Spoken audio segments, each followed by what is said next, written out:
Hey everyone, Joe here. Well, today I thought I'd do a quick review on the Cyber Commander from Policy Buff. Now, this is part of the CyberSync Cyber Commander system. Which is Policy Buff's wireless transmitters for the Alien Bees as well as the DigiBee Studio strobes. I purchased this a while back, and there's a few things I like about it and a few things I dislike about it. So I thought I'd do everybody a quick review on it right quick and let you know what's good and what's not so good. So let's hop in here and get to this.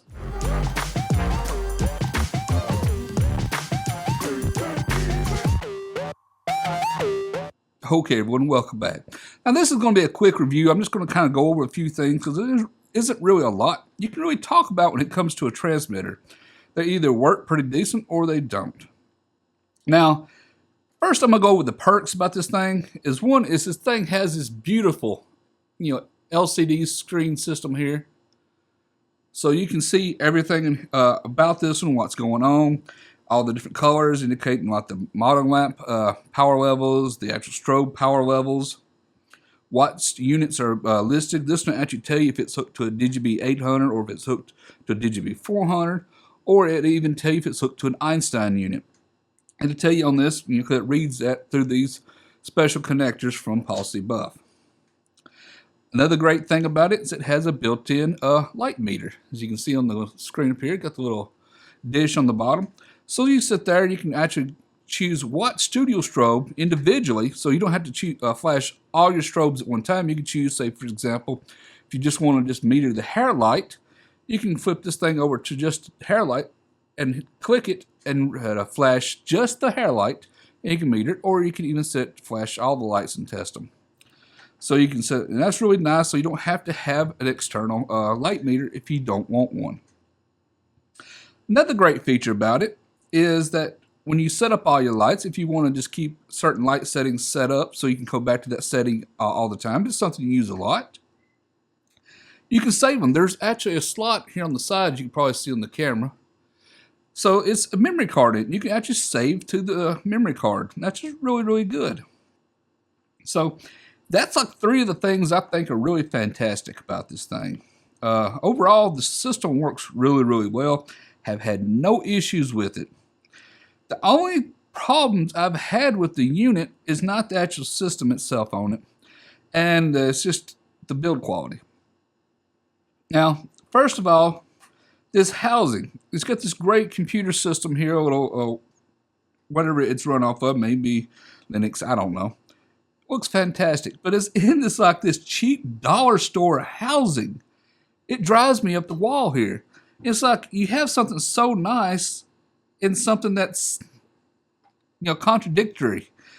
It's like cheap plastic. Just look at the plastic door here, if I can get it off, of the batteries. Now, it takes the two AAA batteries, which drain very quickly. The batteries don't last maybe a day or two of shooting, and you got to replace them or rechargeable.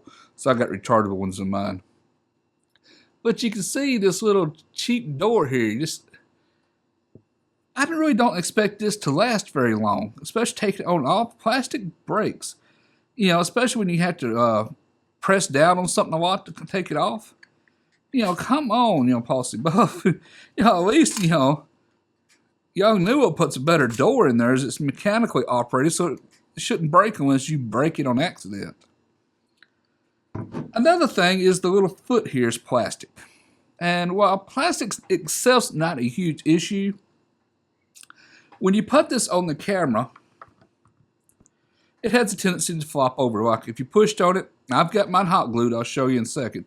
It'll go click, click, click, fall right over. It's just real easy to push it and it fall completely over. But when you go to stand it back up, it's like really hard clicks. It's like, you bought a cheap toy at the dollar store. That's how it feels. So I'll show you in the camera above. I've hot glued mine. Now, I didn't squirt glue deep inside this thing. It's just here enough I could actually dig it out, pull those off if I wanted to without it hurting the unit. I just kind of did that to kind of hold it. It still wiggles a little bit in there. It's just kind of acting as a wedge. Because I need mine like this. I don't want it flat because then it's hard to read it. You don't want it standing straight up because then you can tear it off. So I've got mine kind of hot glued at an angle. So yeah, that's kind of a downside. I really wish the build quality on this was a little bit better. Another thing is, it's just these small buttons. While the computer system itself is pretty decent, I would much rather have a little bit bigger buttons like on this one here from Yongnuo. These buttons are just a little bit easier to navigate, and I would love to have like a wheel like this or a little keypad like that for this. It would just make navigating this jewel so much easier because I don't want to have to go from one button over to the other button back and forth a lot. And plus, you know, the buttons you got, some of you press down to do certain things. It gets kind of confusing because you don't know what button is going on at the moment. You got to keep looking at it. So I don't like the buttons. I don't like the button navigation the way it's set up on it. But anyway, that's really basically it. That's the things I don't like about it. It's just basically the build quality, the buttons, how they're done, and the that's basically. And then just batteries do go down.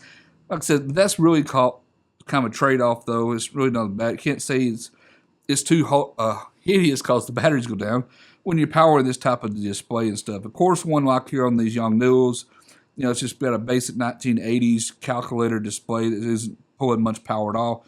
This display is going to pull a lot more power. So you do expect it not to last, especially if you keep fumbling with it and bringing the screen back up.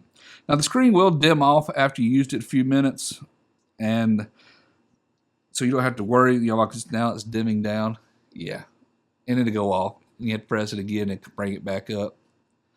So, yeah, the screen will dim, but if you keep messing with it, it will drain the batteries. Now, that's really about it. The unit, after you get used to reading it, it reads in 1/10 increments, so which matches what the DigiBees use, 1/10 power increments. That may be a little bit of a nuisance to somebody at first, especially if somebody probably new to photography and doesn't understand what power the stops are, because it reads in full stops, then 1/10 increments. So if somebody's trying to figure out what f7.1 is, you'll go up there. They'll be reading to f5.6, f5.6, and 6 stops, whatever, whatnot. And the next thing you know, they'll be up there like f8, like where'd everything go in between? So I might throw some people off, but you get kind of used to it after a while.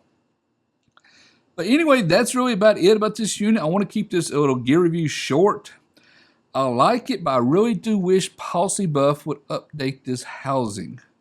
This housing just does not fit this system, and you really do need something a little bit better quality than this to put this system in.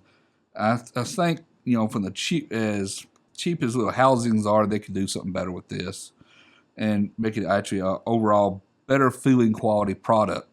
But anyway, that's it for this gear review, everyone. If you're interested in the review I did on the Policy Buff's DigiBee Studio Strobes, I'll link it at the end of the video, because I just finished that just a few days ago.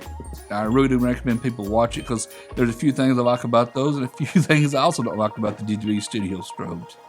But anyway, that's it for this little quick gear review, everyone. See y'all in the next one.